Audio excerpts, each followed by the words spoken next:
Hi, everybody. Frank Gladstone here from Asifa-Hollywood, and we're here for another Q&A. This time with a single guy. Well, he's not single, but he's all by himself there in that room.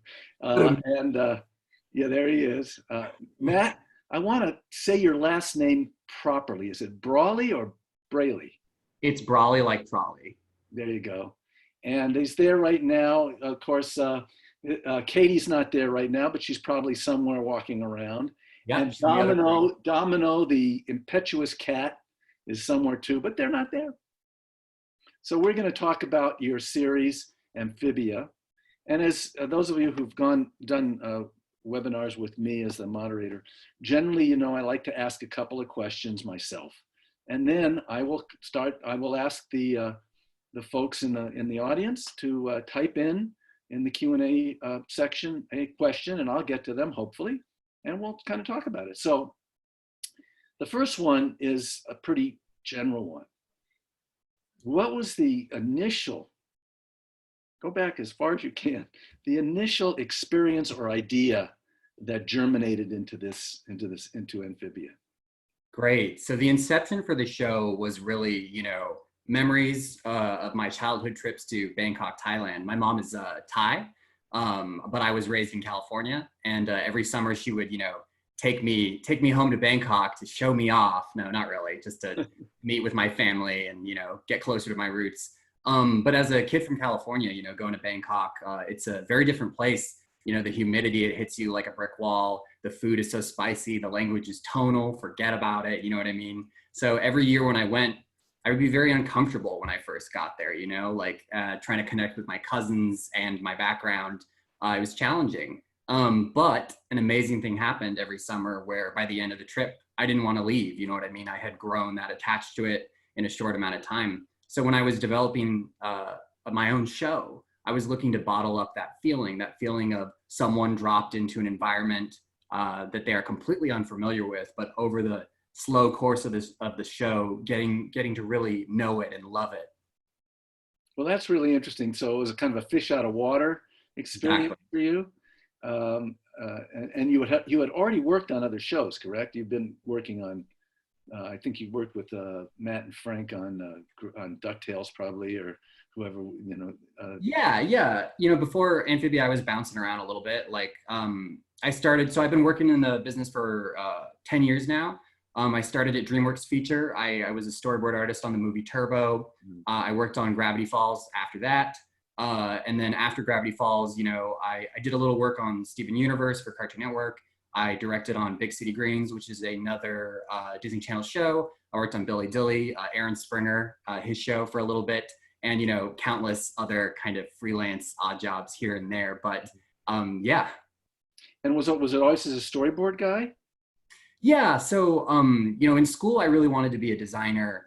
But as I was graduating, it was sort of a numbers thing where I looked around and there were clearly more openings for boards than there were for designers. So at the time, I remember I started putting more eggs in that storyboard basket.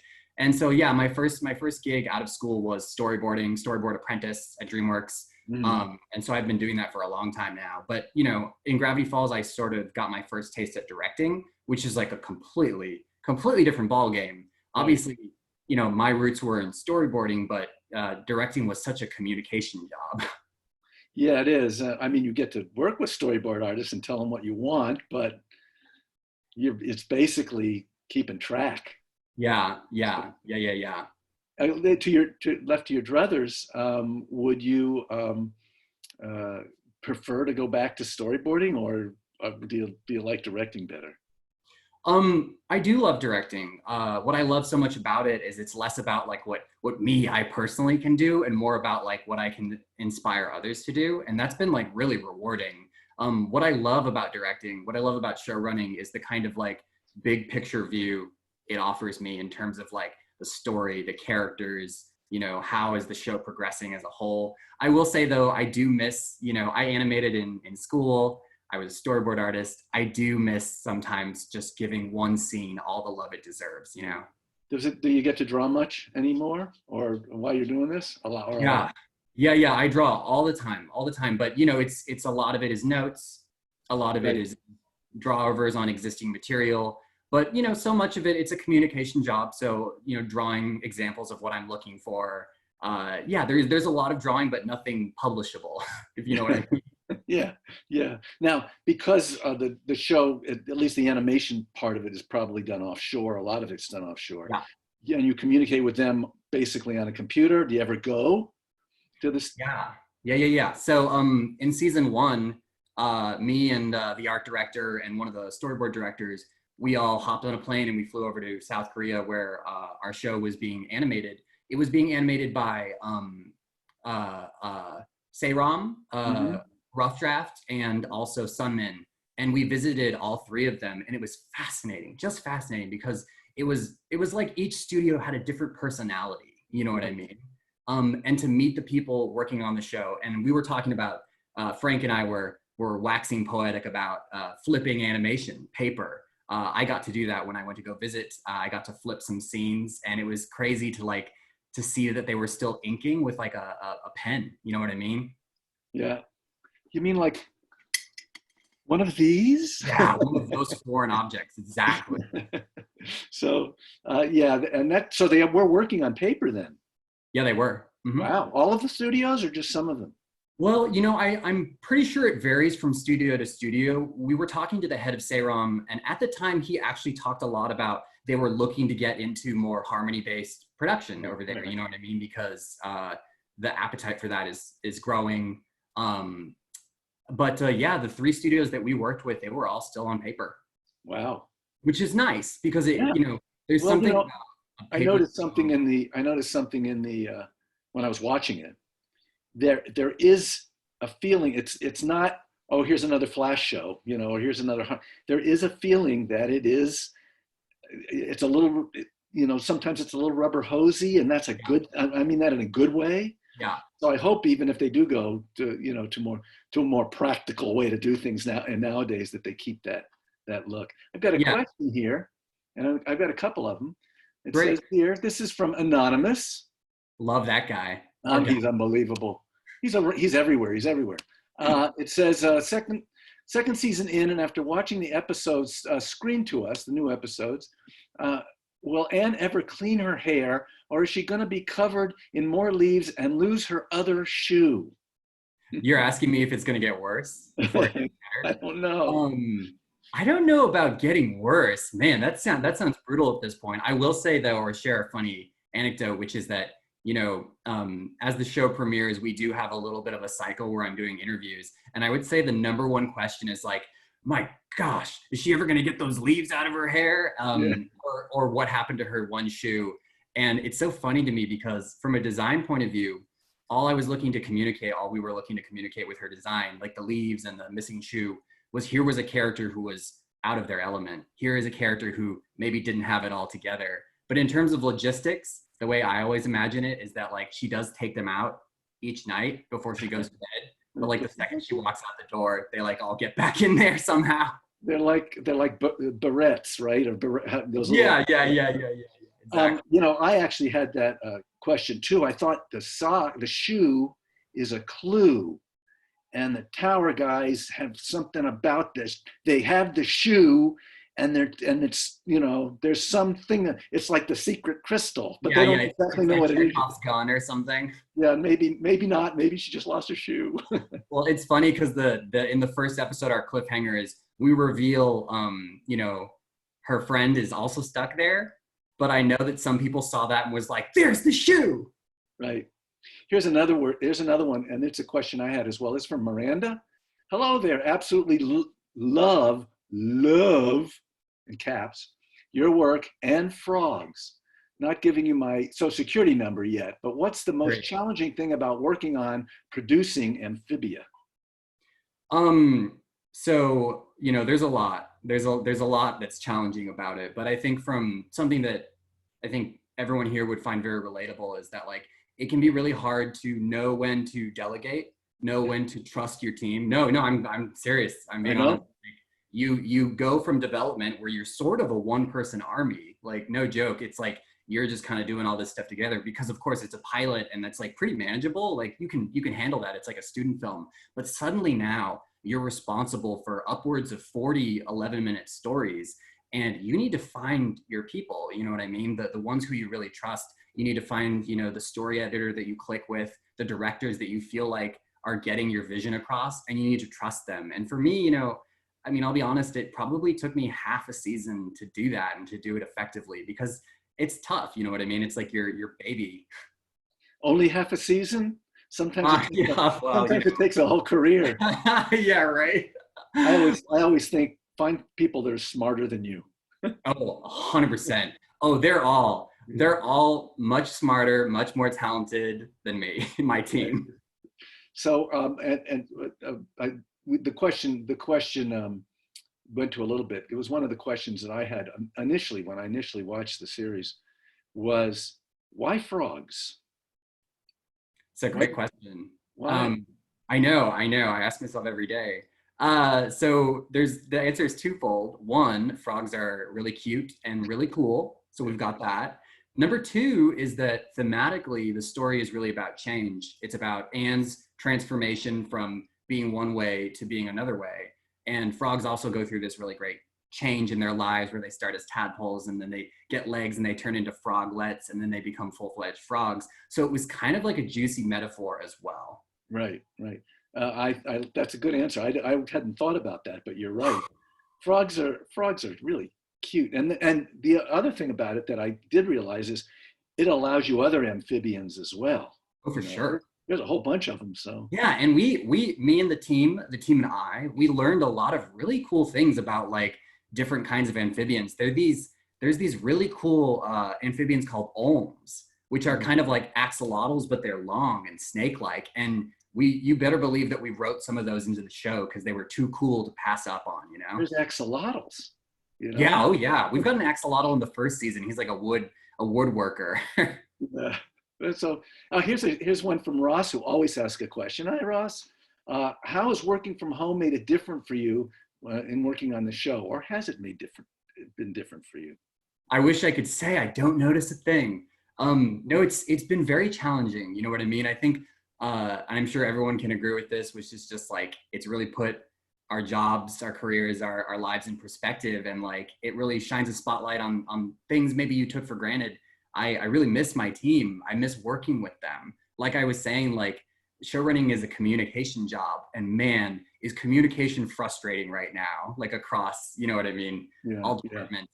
But like another thing too is like the work-life balance. It's hard at 7 p.m. to turn off your brain and just be like, whoa, that's enough. I gotta stop.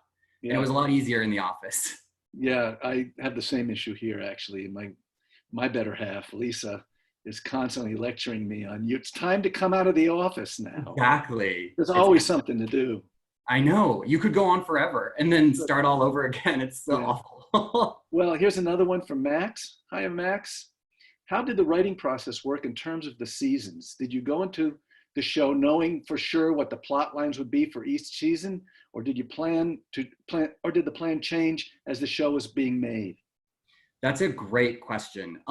So I was always kind of hoping for 3 seasons, and in my head have always budgeted the story for that. Mm-hmm. But you're right in that like you have these plans, you know what I mean? You've got your Google Doc, you've got your PDF that has like how everything's gonna go. And then when it comes to those moments, those beats, those story beats to actually happen, you might get to one and be like, oh no, the characters would never do this. You know what I mean? Like that just wouldn't happen in what we've already established. So I think that, you know, it's a combination of having a broad kind of like, here's what I'd really love to happen, but having the flexibility to be like, okay, but like when we get there, we can have this discussion again with the team. Cause like a lot of this stuff too, I'll pitch to them. And if it sounds just absolutely bonkers, it's like, okay, we got to retool that one.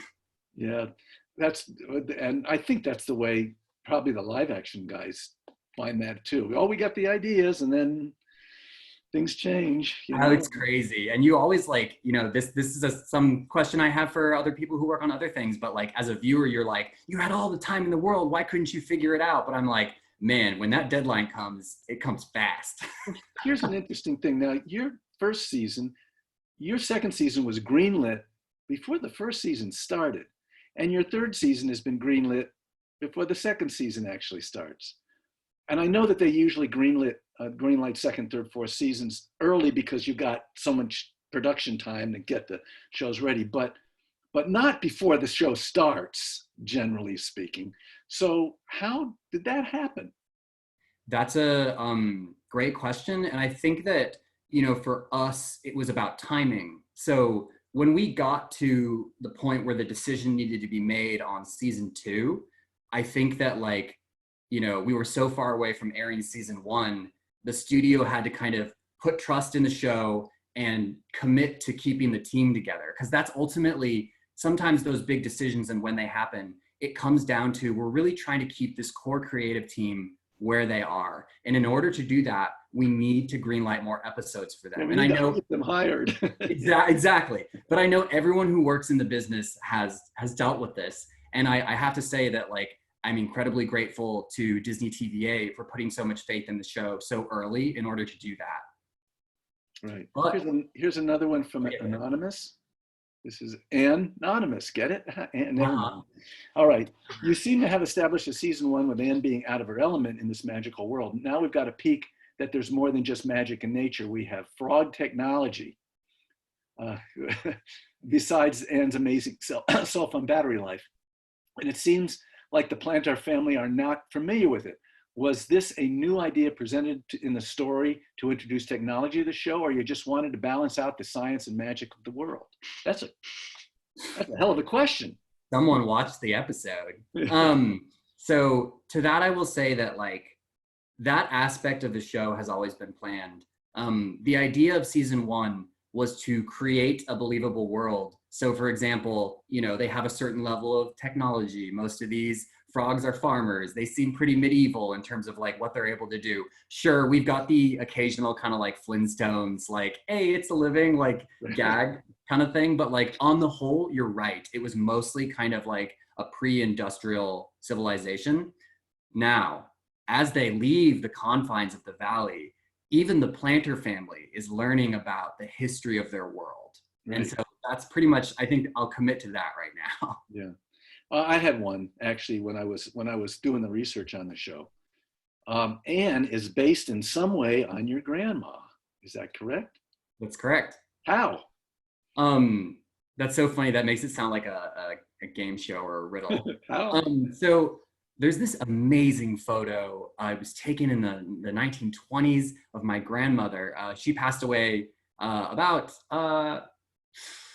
almost 10 years ago now. But, like, there's this amazing picture of her, and it's black and white. There's no color, and she's just with her 2 sisters, and she looks so fierce and has this uncontrollable wild child hair. And this is my grandmother, who I've only ever known as incredibly terse, barely says a word. And I looked at that photo and I thought, wow, what a great character. So, like, Anne's hair is pretty much lifted from that photo. And she's also in traditional Thai garb. It's really quite an amazing kind of, like, time portal. Right. And you got to spend time with her, of course, when you were coming out every summer when your mom would take you back to Thailand. Pretty good. She was very, like, powerful. She was, like, definitely, like, a matriarch in our family. I remember that, like, you know, she's the kind of person that didn't say a word at dinner, but only just, like, pushed all of her food onto my plate and then, like, left.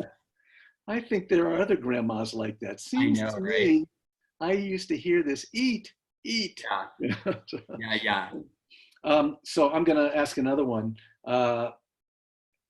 How much, well, I've kind of asked before, but how much of your work is long distance? Now everything's long distance. Yeah, right. But how much generally, and in normal times, so to speak, is your work long distance, and how much is it with the folks, your team that you've kept together, luckily for you? Do you mean long distance as in, like, what is our working relationship like with the overseas studios? Yeah. So essentially, we would have a teleconference with the overseas studios at the beginning of each launch cycle for them, when they would get the episode, and we would talk through the episode together, and we would give them some creative direction in terms of, like, this part needs to be super scarier. It's really important that this part right here feels very, like, emotional, like, not too cartoony right here. So we had a really good relationship with them in terms of, like, we would set set the scene, set the conversation early, and then, after they turned it in, then the whole discussion becomes about retakes, Yeah, right. Yeah. But So, in go terms ahead. of satellite, we did have like a couple of artists, one working from Israel for a Mm, little bit. mm. And her first couple of storyboards went a little bit like this. Yeah. And we had an artist working from Canada too for a while. And like that's another thing that I know is on everybody's minds right now, which is just how feasible this is in terms of working remotely. Yeah. Well, the one thing about it, I mean, because so many people in our business do work remotely a lot. I did a feature completely remotely. Wow. Oh yeah. Uh, you can, Yeah. you can do it. You can work on your Cintiq and send the files. Yeah. It's really amazing. It's Yeah. There's amazing. a lot you can do. So animation of all the motion picture arts, animation is the one that right now is the healthiest because Yeah. the live action people are having a really hard time. Yeah, really, really hard time. Well, now the show's an interesting show. It's a portal show. She falls into the portal because her friends have kind of talked her into it, and she's in there and she has to do fish out of water and it's frogs. How did you pitch it, and how long did it take you to get ready to pitch? What was involved in the pitch? Did you do was it a lot? Was it a little? Did you just say frogs and a young girl? What happened? I wish that I could say I said frogs and a girl and people just like applauded, but anyone who has gone through the development process knows like it can be brutal. And so I guess speaking broadly, how I started with a project like this was first you get your excitement, you know what I mean? You get your blood pumping and you get those creative juices flowing and you just put everything you love about this idea into something, I would say about 6 pages. Like, I think a mistake that some people make when they pitch their projects for the first time is they've got like a 30-page or 40-page kind of like, odyssey to get Right. through. And I think that for that first initial kind of like meeting, you want something that is kind of grabbing them and is easy to digest and easily gettable. So at that stage, it was a very easy pitch because it was about a selfish girl, sort of a mean girl archetype, getting stuck in a kind of grimy, muddy Lord of the Rings rigmarole. And that kind of, that first idea was a very easy sell to people. And there was a lot of, everyone who I pitched it to, they responded well to that. Now, the further you go and the more specific you get with what kind of girl, what kind of world, what are the frogs like, what do they do all day, but what is the show? You know what I mean? Like, what is the day-to-day on this 11-minute comedy? What's the tone? That's when things kind of like, it took a long time to figure out. I had some amazing people helping me. It was pretty grueling though. I'm going to say it was like a 2-year development. Now, did you eventually do drawings? You must have done that at some point. My first 6-page thing had a bunch of drawings. Yeah, that's a good. Yeah, that kind of. Okay, that's interesting. And then move in from there. When did you finally start writing either scenarios or scripts? Yeah, so like I think I only started writing like, getting pilot script ideas after, we had gotten optioned and they were like, okay, we really want to seriously start developing the show. Of course, there were like about 5 dummy premises in the original pitch packet, just to give like, this one's millipede race, and this one is about hunting a giant chicken so that they can have like a barbecue or a buffet, like just those kind of off the cuff ideas to give whoever is reading, they can imagine sort of how the show would play out. But then, and that's a whole other art, man, crafting the pilot. Now that is like, you want that perfect episode, that silver bullet that introduces the characters, the world, and the appeal of the show all in one. Forget about it, right? Yeah, right. Did you get that? Well, I think we did. No, but I mean, it was a pretty flexible and malleable process in terms of like, we would pitch them a pilot, they would come back with thoughts and notes. We would pitch them another pilot, they would come back for more thoughts, and then they would take that into focus testing. So there was just a lot going into this process. Got it. And it worked. Yeah. You don't have to repitch it each year, do you? Only to myself. Yeah, that's a good thing. That's a good thing. So I think, the clock on the wall tells me we're about ready to go. Oh, wait a minute. I got one more question. I haven't read it. It starts with, I hope it's okay to ask. So I'm going to read it. Let's take a flyer and see what happens here. I hope it's okay. That's from Anonymous again. I hope this, I have to move I hope this is okay to ask since I saw season 2 trailer released to the public. I recall last time you mentioned Anne needing to grow as a person, having very bad friends in the human world. We got to meet Sasha, right? But not Marcy till now. Why did you decide to have 2 of Anne's friends dragged into this world? And how will this new character going to contribute in comparison to Sasha and Maggie, the girl from the season 1 finale? This is a true fan. It's a great question, and one that I don't want to get too much into because like that story will unfold as the season progresses. I will say though that the choice to kind of omit the 3rd girl from the 1st season was incredibly deliberate on our part so that we could focus on one relationship before showing you what the kind of like relationship between all 3 girls was. And then hopefully in this next season, we'll get to spend a lot of time with the 3rd girl and really get to understand her and the dynamic the 3 of them all had. And for a final, sort of related to that, for final thing, I mean, it's a comedy, but it also is an adventure. And it does have, heart, of course, or it wouldn't have lasted this long and probably go sometime longer. But it also has drama to it. How do you find the balance?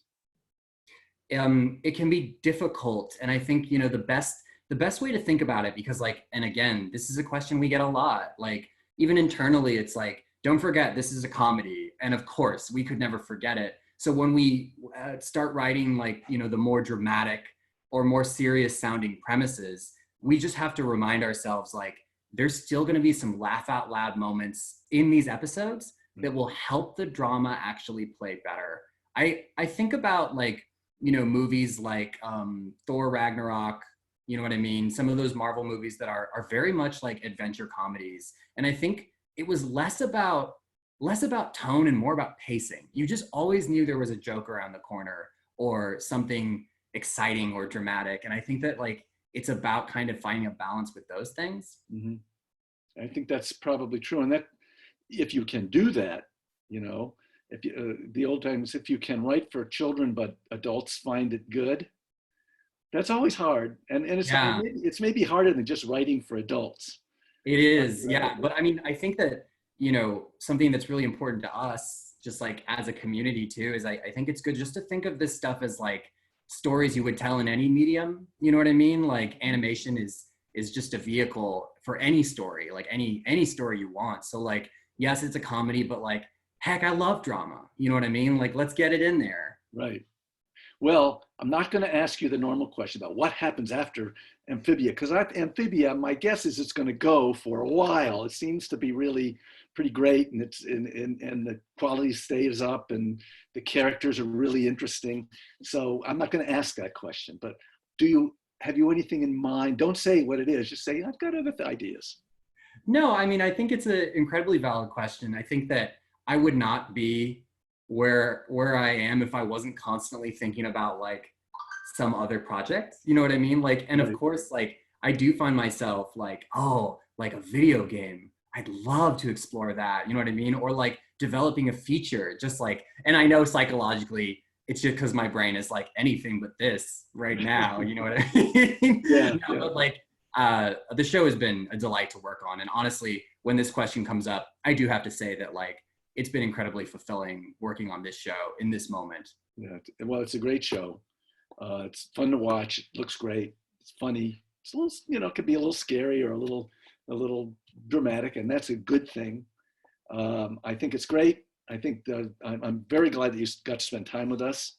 And thank you very much, Matt, for that. Thank you all for being on this webinar. It'll be up online soon on the YouTube channel. So for me, thank you, Matt. Thanks, Great. everybody. Pleasure. Thanks, guys. See ya. That's my cat. Oh, the cat. That's Domino the cat. Yeah, she was actually in the room the whole time. My dog walked